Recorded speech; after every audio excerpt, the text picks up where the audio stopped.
Baik, Assalamualaikum warahmatullahi wabarakatuh. Saudara saya sekalian, kita sudah bersedia untuk menceritakan tentang satu lagi topik yang panas pada malam ni, sebab ramai daripada anda saya kira yang ada masalah ni. Nama GERD ni, Gastroesophageal Reflux Disease.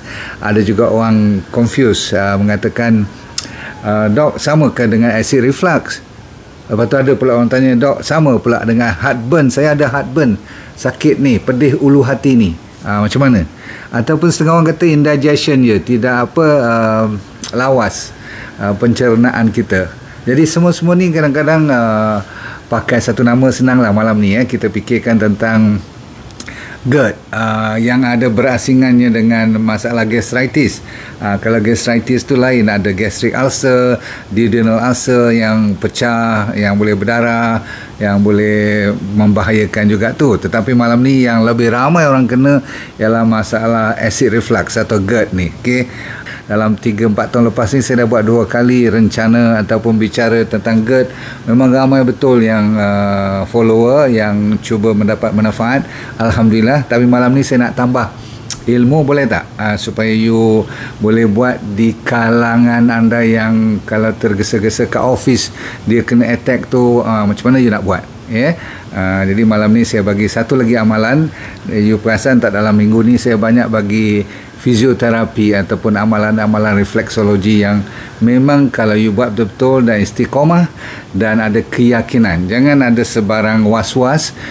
Selalunya saya minta you buat dalam masa 3-4 minggu ataupun paling kurang 2 minggu dulu sebelum you nak tinggalkan ataupun you nak katakan benda ni tidak menghasilkan apa-apa langsung.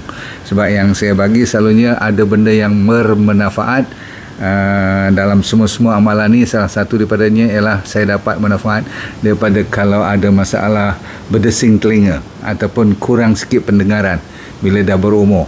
Itu saya sendiri dah merasainya. Jadi saya rasa benda-benda lain seperti GERD ni pun boleh kita dapat. Okey. Baik, bismillahirrahmanirrahim. Assalamualaikum warahmatullahi wabarakatuh. Apa khabar semua? Saya dah nampak ramai yang kata kalau dia tak kena pun adik-beradik dia kena. Dan setengah orang tu dah bertahun-tahun lamanya, bila dia baik balik kadang-kadang dia boleh datang balik. Betul? Jadi saya faham betapa siksanya GERD ni, sehingga kan ada setengah doktor sampai terpaksa memberi ubat anti kemurungan, anti anxiety, tetap lawan keresahan. Ada ubat untuk lawan yang tak boleh tidur pun ada. Bermaksud kita kena bagi ubat untuk mententeramkan jiwa. Sampai macam tu sekali baru dia dapat manfaatnya. Sebab apa? Nak memperbaiki GERD ni dia mesti dalam keadaan yang rest, berarti dalam konsep parasympathetic nerve. Tak apalah, nanti you confuse pula kan orang yang selalunya kena GERD ni mereka juga ada banyak stres kan, betul tak? Okey, mereka boleh dapat sakit yang orang kata apa, susah telan pun ada setengah orang ada bloating, ada kembung, ada sendawa pun ada yang rasa-rasa macam nak kena heart attack pun ada, jangan main. Ada yang batuk tak berhenti-henti, chronic cough, ada yang wheezing macam kena asthma, dan kadang-kadang suara pun boleh bertukar. Tak salah cerita sampai boleh bawa kepada kanser semua, nanti orang takut pula. Tetapi kalau terlalu lama asid tu naik ke atas bahagian you punya kerongkong ni, bahagian esophagus naik ke kerongkong ni, setengah orang sampai rasa gigi dah nak longgar pun, ataupun dah mula gigi pun dah mula rosak, ataupun dah macam reput-reput sikit, rasa asam, rasa masam, rasa asid, rasa metal dalam mulut ni. Berarti dah sampai ke atas dah. Reflux maksudnya patah balik, ataupun setengah tu sampai masuk ke dalam paru-paru. Tu saya bagi yang macam mana siksanya kalau diambil secara enteng. So malam ni kita fokus, dah faham kenapa GERD tu berlaku kan, sphincter ataupun dia punya spring antara esophagus, bawah pada larynx kita tu ada esophagus nak masuk ke stomach. Jadi dia punya macam pintu tu kadang-kadang dah loose spring dia, ataupun dia punya diaphragm kita yang membahagikan antara paru-paru dengan bahagian abdomen tu, diaphragm pun dah jadi orang kata apa, loose, longgar. Bila longgar tu kadang-kadang spring dia tak boleh tutup rapat, Asid boleh naik balik. Anda kena tahu asid dalam perut berapa pH dia, 1 hingga 3. Maksudnya 1 pH 1, pH 2 atau pH 3. Kalau pH dia atas pada 4, berarti you dah ada masalah dalam perut you sebab tak cukup hydrochloric acid. Jadi satu tempat yang paling acidic dalam body kita, organnya nama stomach. Dan bila kita lagi berumur, lagi kurang asid. Bila lagi kurang asid, lagi senang dia jadi terbuka pintu untuk reflux tu berlaku. Berarti kalau asid dalam badan kita tak cukup, dalam stomach terutama sekali, maka inilah yang dijadikan GERD. Orang ingat kalau GERD dah lah asid kan, buat apa nak kena asidkan lagi stomach kita.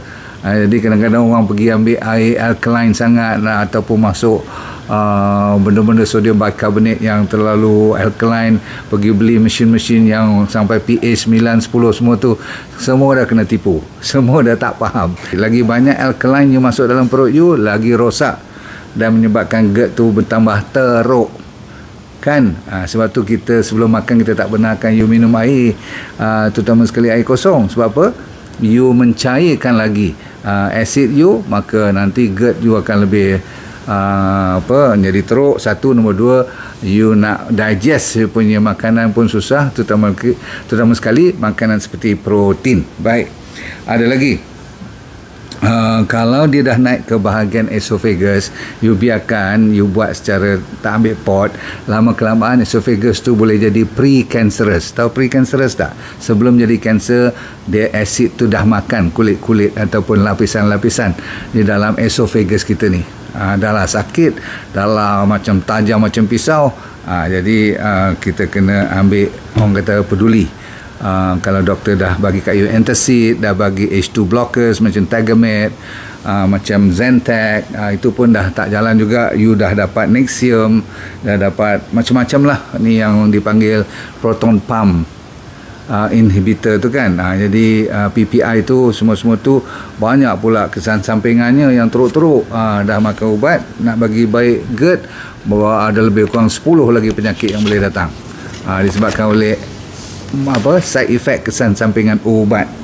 Jadi saya dapat tahu anda pun dah belajar. Dulu-dulu saya dah kata you kena ambil apple cider vinegar, antara terbaik untuk merawat secepat mungkin. Kalau you kena GERD peringkat awal, lagi senang baik apple cider vinegar ataupun cuka-cuka lain boleh, cuka kurma, cuka bawah tin, ataupun you pergi ambil betaine hydrochloride.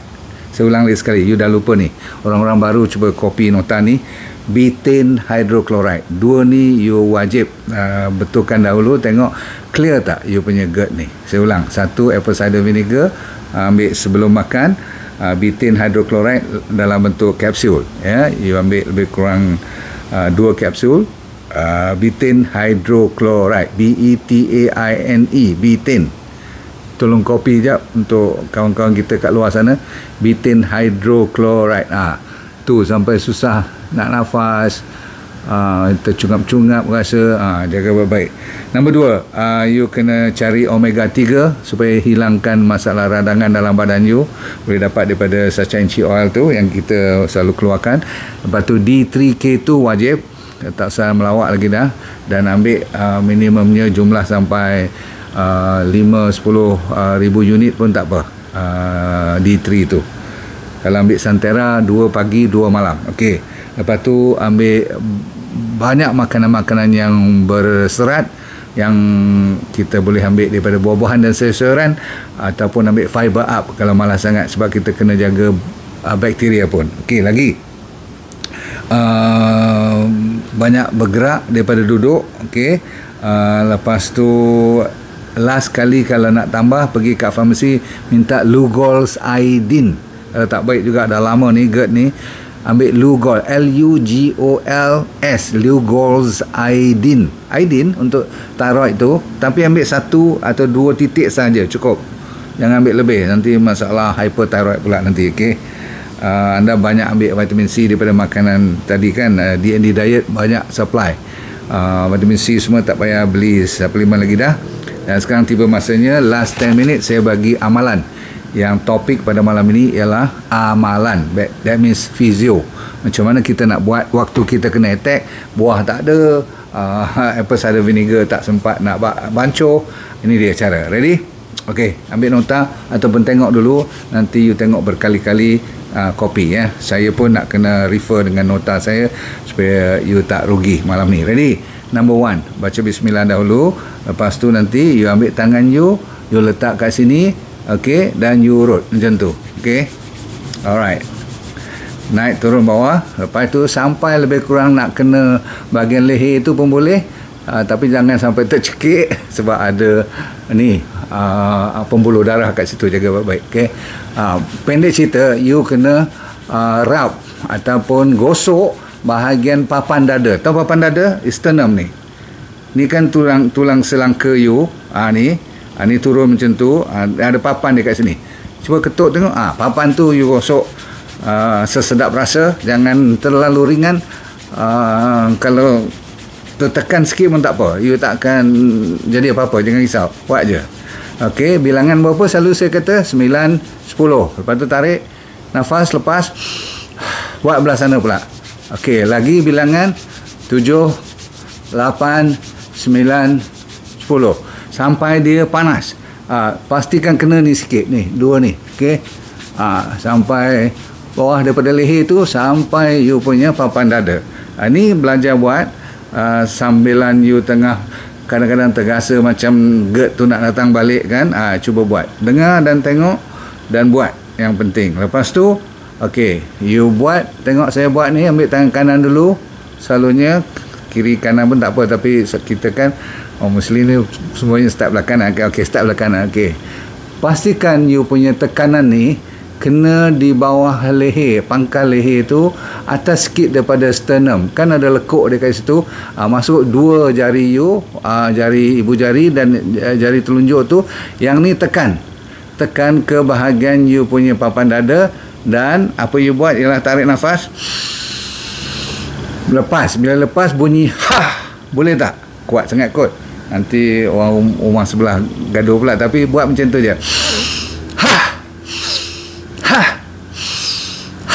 Berapa saya kata? 10 kali. Ready? Tarik nafas melalui hidung, lepas melalui mulut sambil bunyi H-A-H. Okey, macam kita nak keluarkan nafas tu sebanyak mungkin.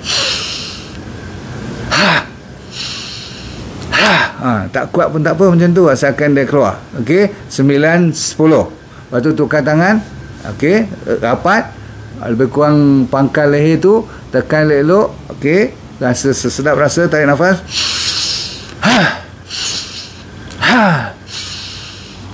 Ingat you ada GERD, ada asid semua ni tengah untuk Maharaja Lela kat belakang tu sakit sangat. You tarik nafas. 9, 10. Ingat bila tarik tu biar beri sedikit waktu. Jangan itu hyperventilation, very dangerous. You boleh pengsan kalau buat macam tu. Sebab tu you kena dengar dan tengok dan ikut saya buat pelan-pelan. Tengok.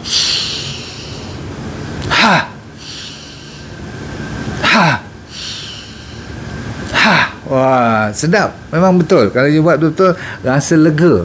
Saya sendiri walaupun tak ada GERD, tapi boleh rasa nanti kalau you dapat impact dia. Okey. So itu yang kedua. Yang ketiga ialah ambil jari ni, okey, letak di bawah ulu hati. Tahu ulu hati kat mana? Dia punya ulu tu, dia punya bawah daripada papan dada kita ni, sternum tu ada lekuk ke dalam lembut. Okey, itu dipanggil bahagian belakang tu ada solar plexus. Tak apa, nama tak ingat tak apa, tapi yang penting you ada tempat untuk tekan. Kalau you tekan masih lagi bertulang, berarti itu papan dada you belum lepas lagi. Turun ke bawah sikit lagi, jangan sampai ke perut, sebab itu seterusnya. Sebelum ke perut kita ambil solar plexus ni. Okey, lepas tu you tekan dia. Tekan. Okey. Okey, dah tekan belum? Okey, tekan. Lepas tu you buat macam tadi juga. Tarik nafas. Bila you tu, yang ni you lepaskan. Tengok saya buat Boleh perasan tak? Boleh fokus tak? Saya duduk belakang sikit. Boleh nampak kot? Boleh Jadi ni tekan ke dalam. sakit sikit tapi janganlah manja sangat. Tarik nafas. Nampak jari saya ni lepas. Tak payah buat sampai lepas macam tu. You longgarkan tangan you let go tangan sambil you let go nafas you melalui mulut. Ready, go. Nampak tangan saya tu, yang penting tangan tu. Okey, jari tu, jari masuk dulu.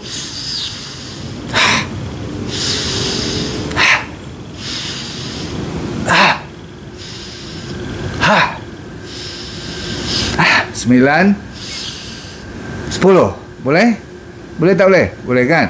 Lepas tu you turun ke bawah sikit, bahagian perut pula. Perut tu lebih kurang 3 cm atau 4 cm bawah daripada ulu hati tu, you dah dapat dia. Tapi atas pada pusat, jangan bawah pada pusat. Jaga baik. Bahkan 4 cm atas lagi pada pusat tu. Kita nak betul-betul dia bahagian perut. Boleh nampak ni? Saya rasa you all semua nampak kan? Nak duduk pun boleh, nak berdiri pun boleh. Yang penting you bagi jarak lebih kurang 2 cm masuk ke dalam perut you tu. Tekan, tarik nafas. Pas, nampak tu? Pas. Sebab tu you tak boleh ada kuku panjang wanita. Kalau kuku panjang, I tak tahu macam mana you nak buat. Nak suruh orang lain cucuk ke? Saya tak terfikir pula kalau you kuku panjang nak buat macam mana. You fikirlah sendiri. Yang penting. Ataupun okey, kalau kuku panjang, you pakai you punya knuckle ni. Apa?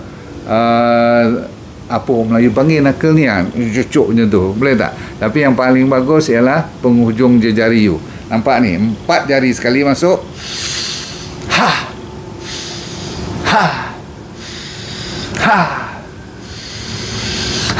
9, 10.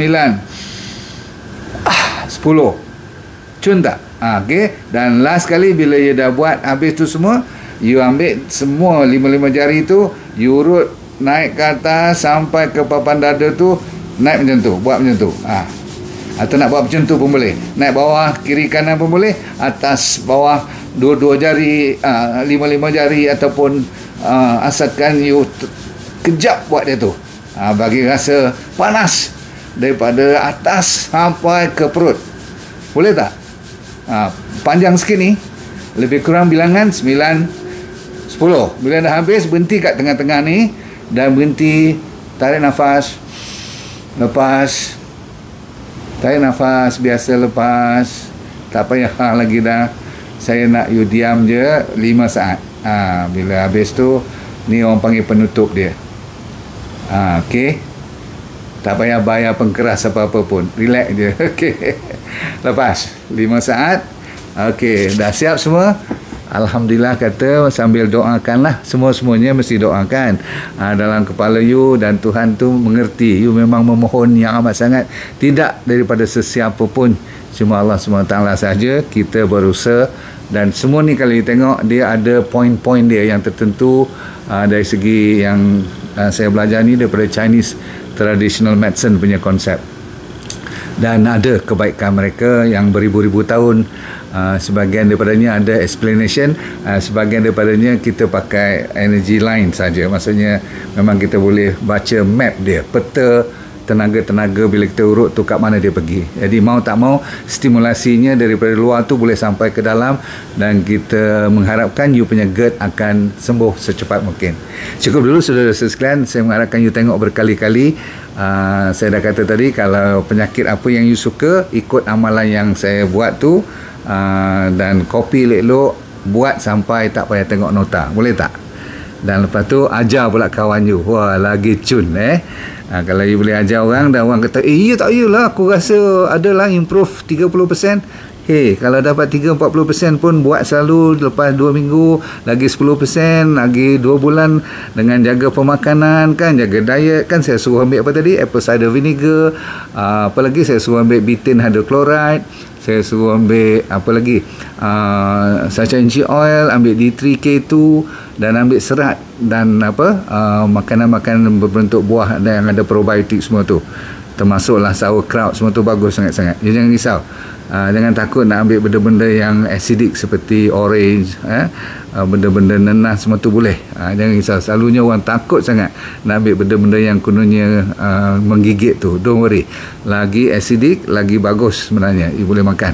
Sebab perut kita, punca utamanya penyakit GERD ni tak cukup asid dalam badan. Okey.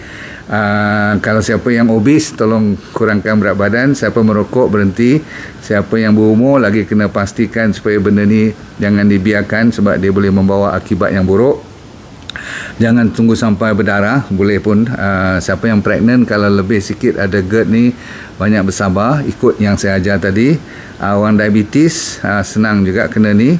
Dan kalau nak makan, jangan terlalu banyak, orang panggil lahap. Don't eat too much. Okey, cukup dulu saudara-saudara sekalian. Saya mengharapkan you dapat sesuatu yang jadi teruja, you dapat idea baru macam ni kan. Bagi saya sesuatu yang baru macam ni saya cukup suka.